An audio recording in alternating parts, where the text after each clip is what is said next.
Bapak Kiai Mansur, Sarjana Pendidikan, Magister Pendidikan Islam, Ketua Dewan Pimpinan Pusat Penyiar Sholawat Wahidiyah. Kepada beliau disilakan.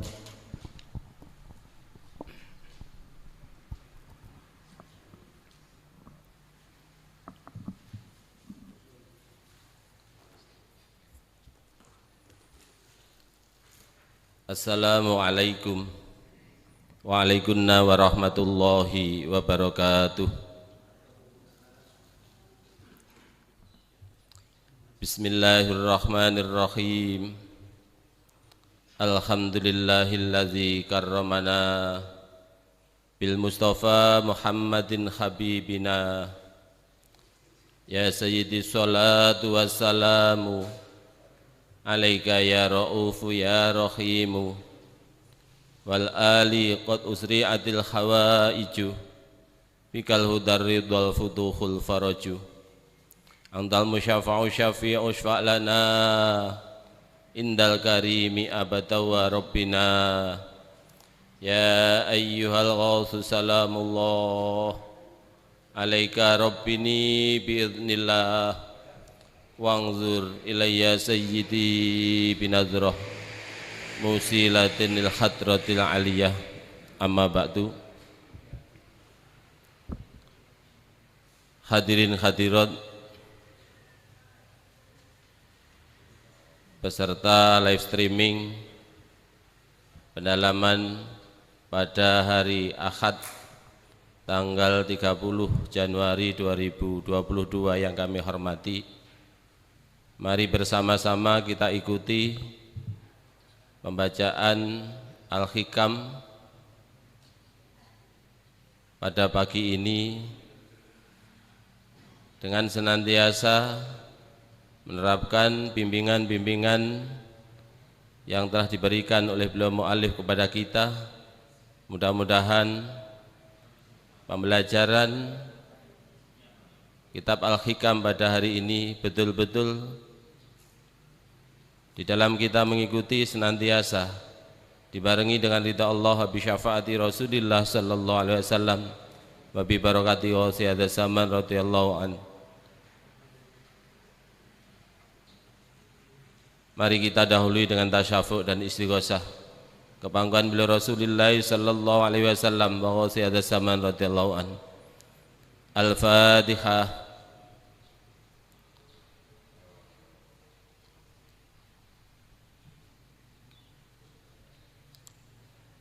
Ya syafi'al khalqi salatu wassalam alaika nurul khalqi hadiyal anam wa aslahu wa ruhahu atrikni wa qazalamtu abata wa rabbini wa laysa li ya sayyidi siwaka fa in darudda kuntu sahsan halika ya sayyidi ya Rasulullah ya sayyidi ya Rasulullah ya sayyidi ya Rasulullah ya ayyuhal ghawsu salamullah alaika rabbini biiznillah wangzur ilayya sayyidi binazrah musilatin khadratil aliyah. Al-Fatihah.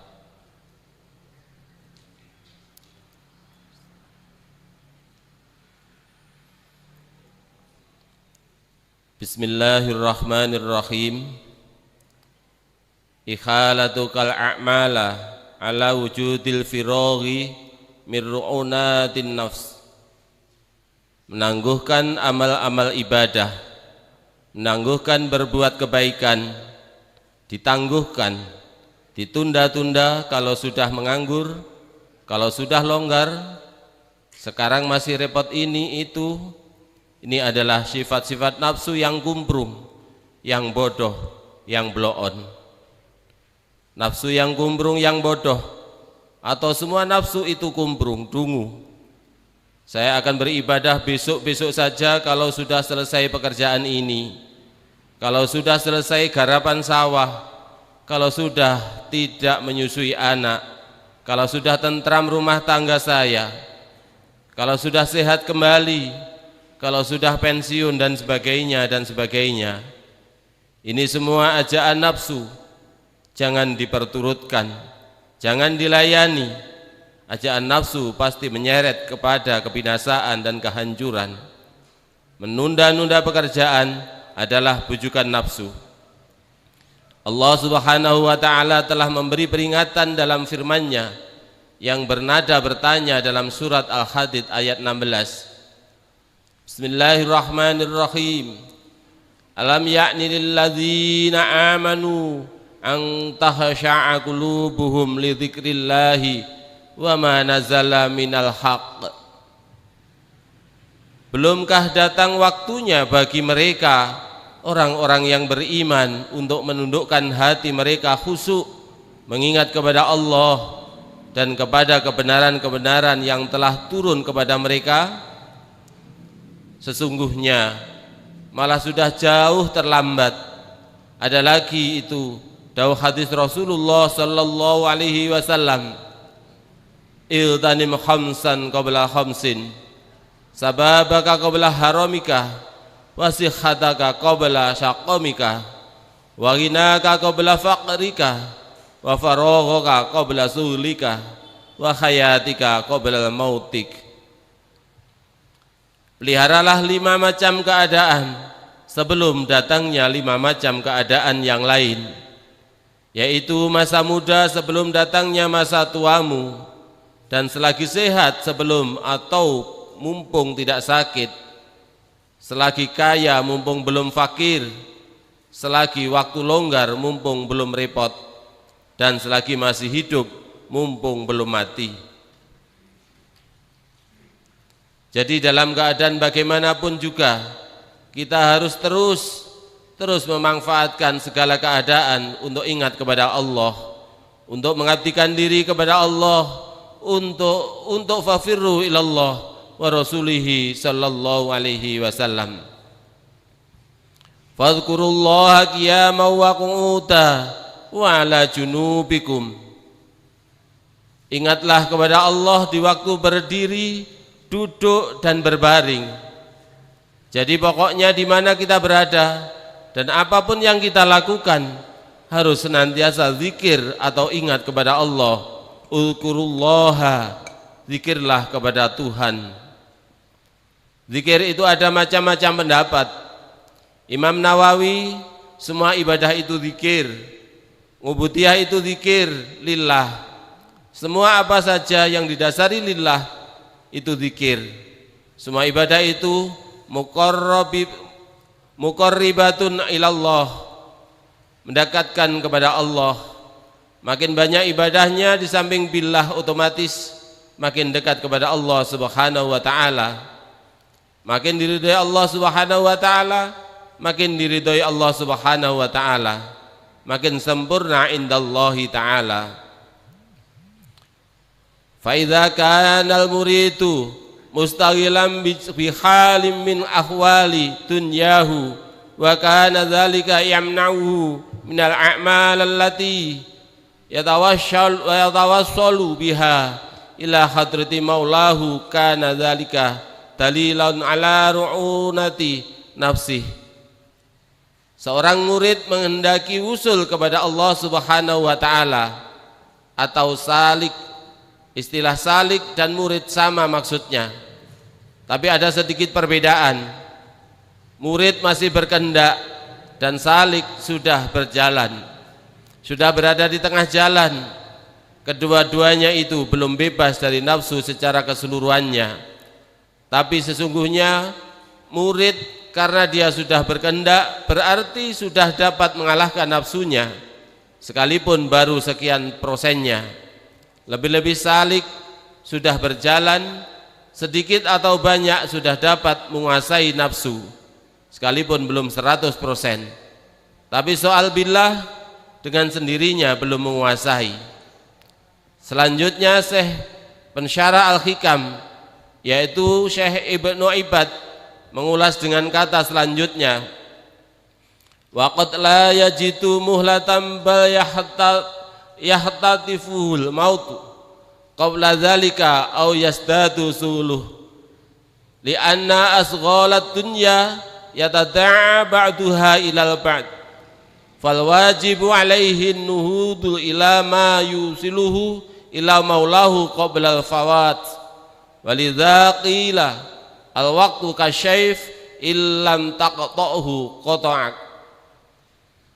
Orang-orang yang menunda-nunda atau menangguhkan amal ibadahnya, di samping tidak tepat, mungkin sebelum sampai pada waktu yang ditangguhkan dia sudah kedahuluan pati.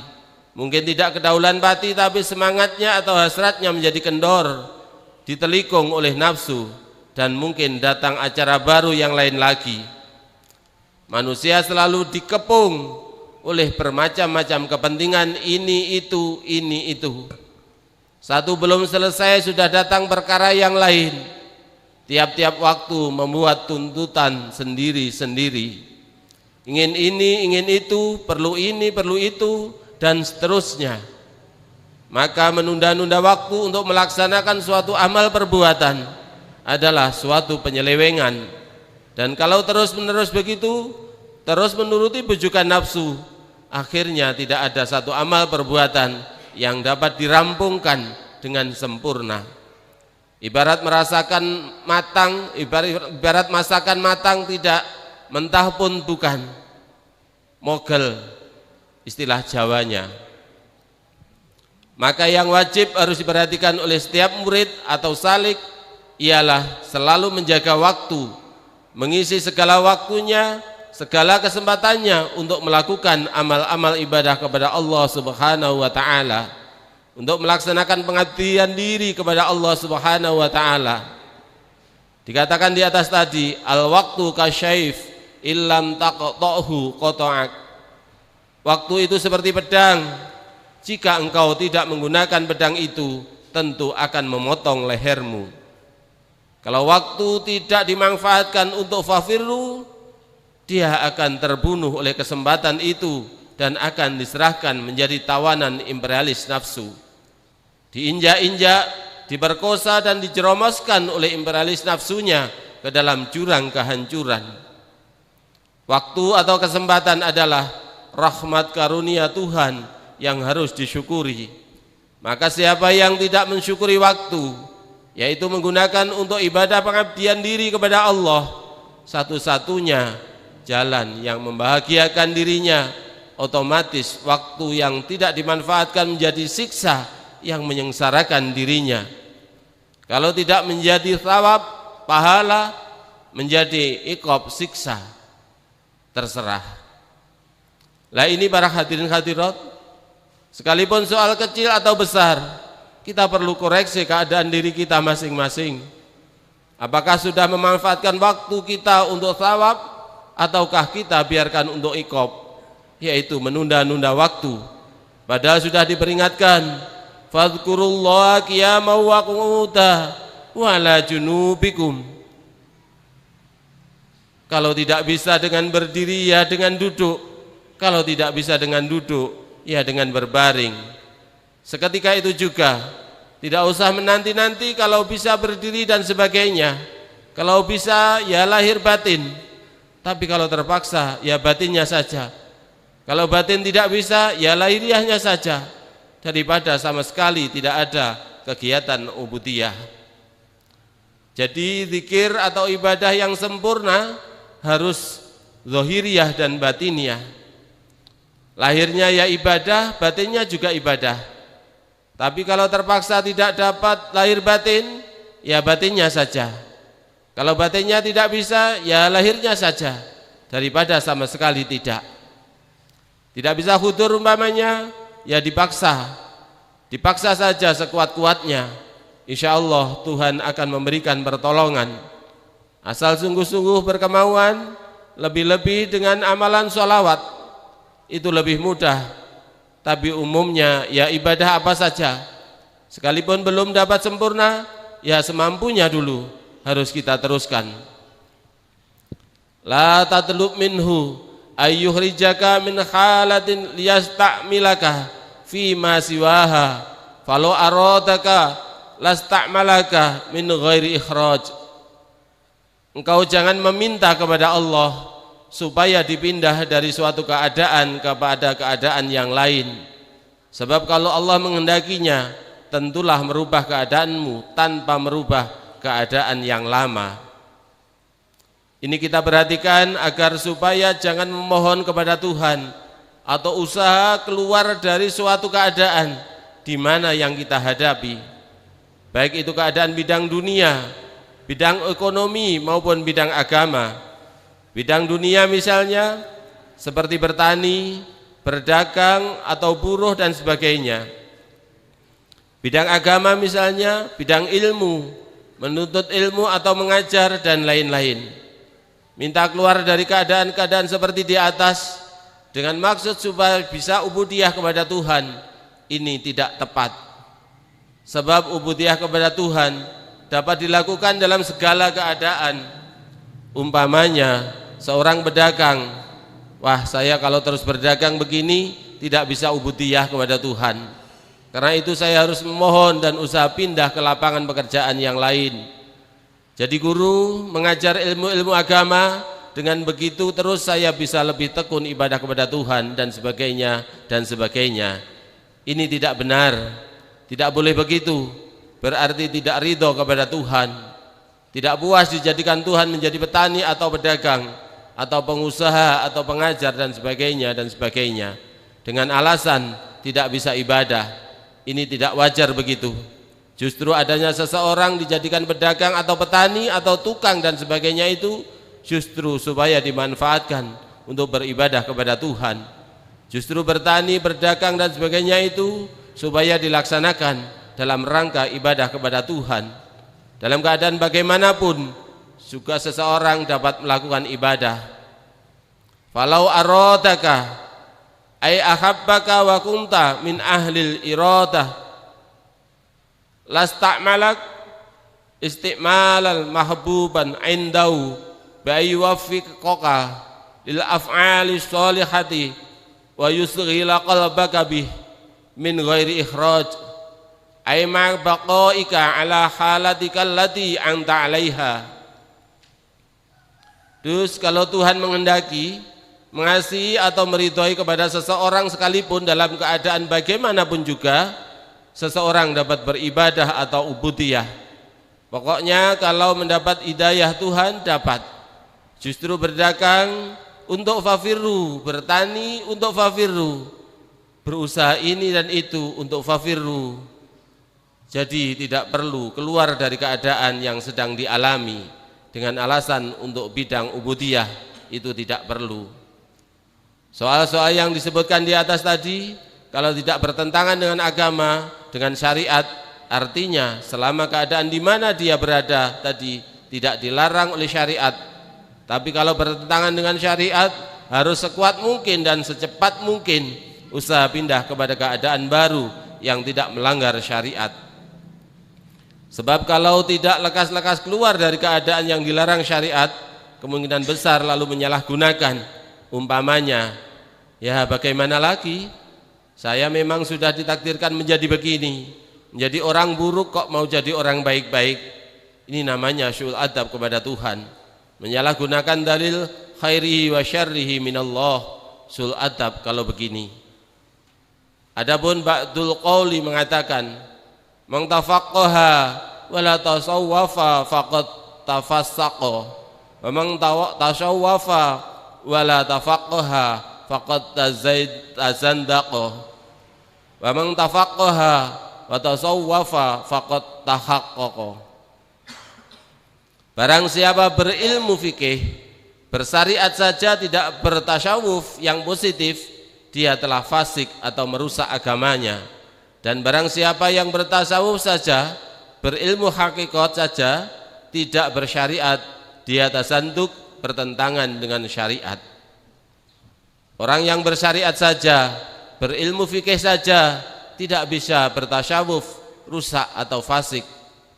Artinya karena hanya syariatnya saja, dia otomatis selalu riya, takabur, ujub dan sebagainya. Kelihatannya ibadah lahirnya memang aktif, giat, mempeng, tapi karena hatinya tidak bertasyawuf, otomatis ujub, riya, takabur, dan ini merusak amal-amal ibadahnya. Jadi kita harus kedua-duanya, ya tafaqquh ya tasawuf, ya syariat, ya hakikat. Istilah wahidiyah, ya lillah, ya billah. Hanya lillah saja pasti timbul ujub, riya, takabur dan merusak amal. Sebaliknya hanya billah saja, lalu tidak ada pelaksanaan ubudiyah secara syariat yang tepat. Lillah billah harus selalu gandeng dan tidak usah menunda-nunda waktu nanti-nanti. Kalau sudah begini begitu, tidak usah memilih atau usah keluar dari keadaan yang dihadapinya. Terkecuali apabila seseorang mendapat petunjuk atau hidayah dari Tuhan dengan petunjuk yang khusus, atau mendapat bimbingan dari orang lain yang harus ditaati, guru mursyid misalnya yang kamil mukammil, itu terkecuali otomatis harus mengikuti petunjuk-petunjuk yang diterimanya.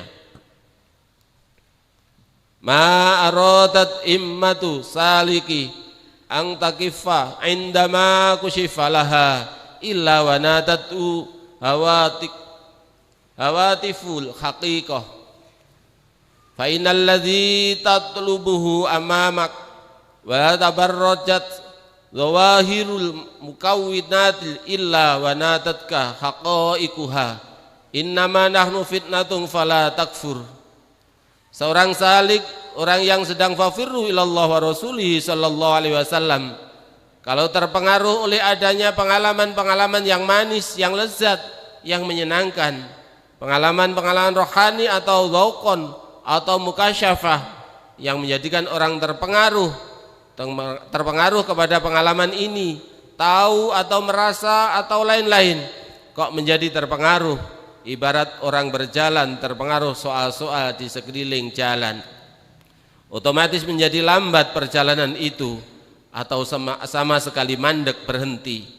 Maka dalam keadaan yang demikian selalu diingatkan oleh hawatiful haqiqah, hawatif suara gaib dari Tuhan.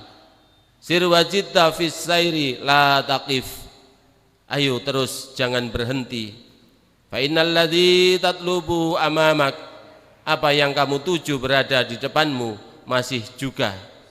Wa usuluka ilal maula wa adamu rukuni qalbika ila syai'in siwa, yaitu usulmu kepada Tuhan dan tidak cenderungnya hatimu kepada sesuatu selain Dia Tuhan. Dus pokoknya jangan sampai kita terpengaruh oleh segala sesuatu lahiriah maupun batiniah. Semua harus kita gunakan untuk fafirru ilallah wa rasulihi sallallahu alaihi wasallam. Bahkan sekalipun kita sudah berada dalam tingkat kesadaran, sudah menguasai lillah atau billah, jangan sampai terpengaruh oleh soal-soal yang mempengaruhi. Harus terus maju dan meningkatkan kesadaran, terus disempurnakan. Kalau mandek, berhenti, merasa sudah lillah, billah, sudah mujahadah, sudah merasa tepat, itu namanya terpengaruh. Tidak boleh. Wala tabarrajat zawahirul mukawwinati illa wanatatka haqaiquha innama nahnu fitnatun fala takfur. Begitu juga ada pengalaman yang selain memikat hatinya, seperti umpamanya dihormati orang lain, soal-soal ekonominya menjadi mudah, apa yang diusahakan berhasil dengan sukses, atau umpamanya lagi diberi keistimewaan khariqul adah, mudah memperoleh alamat-alamat dan berita-berita sirri atau macam-macam khariqul adah yang lain-lain, bisa menghilang, bisa berjalan di atas air, bisa lap sampai jagat sana, tahu keadaan hati atau kehendak kawannya, tahu apa-apa pada jarak jauh, atau ya pokoknya macam-macam pengalaman atau keistimewaan yang diperolehnya. Harus terus maju dan meningkat fafirru ilallah wa rasulihi sallallahu alaihi wasallam. Jangan sampai mandek kena pengaruh-pengaruh. Dan sesungguhnya keadaan-keadaan atau pengalaman-pengalaman itu sendiri selalu memperingatkan, innama nahnu fitnatun fala takfur. Aku ini hanya ujian, maka kamu jangan terpengaruh kepadaku. Kalau kamu terpengaruh kepadaku, berarti mengabdikan diri kepadaku, berarti mengabdikan diri kepada nafsu, berarti kufur kepada Tuhan. Fala takfur. Para hadirin hadirat Ini soal peningkatan dan penyempurnaan. Kita harus senantiasa meningkatkan dan menyempurnakan. Jangan sampai merasa puas begitu saja. Harus terus meningkat dan menyempurnakan. Bidang-bidang yang belum kita isi atau sudah diisi tapi belum sempurna, harus selekas mungkin kita isi dan kita sempurnakan. Perlu para hadirin hadirat kita mengoreksi kita dan keluarga dan perjuangan, apakah semua sudah terisi atau belum. Dan kalau sudah terisi, apa sudah sempurna? Artinya sudah tidak ada negatifnya kah atau masih banyak kekurangannya? Ini perlu sekali kita koreksi dalam rangka peningkatan dari penyempurnaan ini. Para hadirin hadirat, antara lain mungkin mingguan kita tinggal besok minggu, dan mari para hadirin hadirat, pengajian yang tinggal 2 minggu ini jangan sampai tidak membuahkan manfaat yang sebanyak-banyaknya. Dan ini soal peningkatan, soal penting sekali, di samping soal penyempurnaan dalam bidang lillah, dalam bidang billah, bidang yu'ti kulladzi haqqin haqqah, dan taqdimul aham.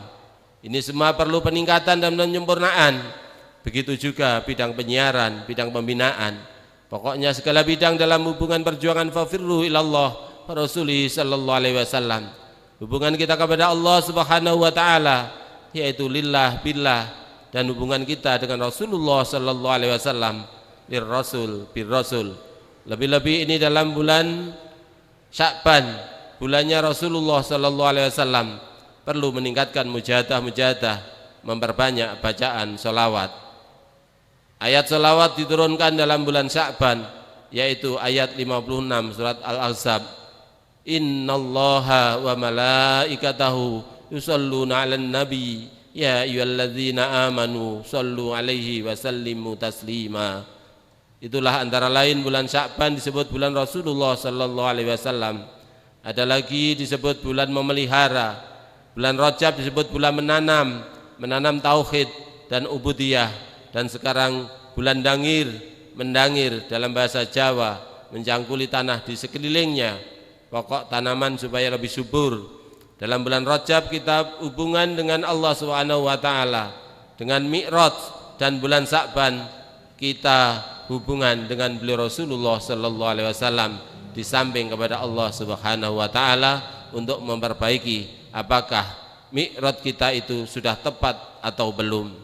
Begitu juga dalam pengeterapan hubungan dengan Allah Subhanahu wa taala, lillah billah, di dalam hubungan kita dalam rumah tangga dan masyarakat perlu dipelihara, diperbaiki dan disempurnakan.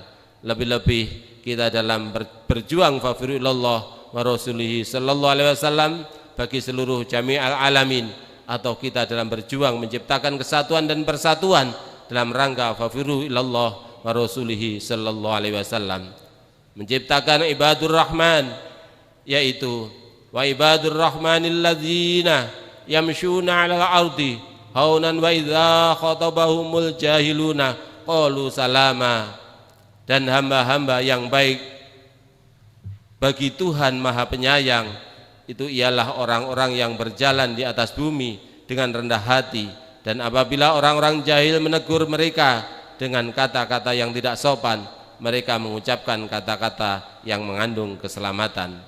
Para hadirin hadirat, mudah-mudahan pengajian di pagi ini benar-benar diridhoi Allah Subhanahu wa taala, membuahkan manfaat yang sebanyak-banyaknya fid dini wad dunya wal akhirah, khususnya bagi hubungan kita kepada Allah Subhanahu wa taala dan kepada Rasulullah sallallahu alaihi wasallam, di samping hubungan-hubungan yang timbul di antara kita sama kita. Kiranya pengajian ini cukup sekian, dan terima kasih. Wabillahi taufiq wal hidayah. Min Rasulillah sallallahu alaihi wasallam asy-syafa'ah wa min ghawthiyat zaman radhiyallahu an nadrah wa tarbiyah. Wassalamualaikum warahmatullahi wabarakatuh.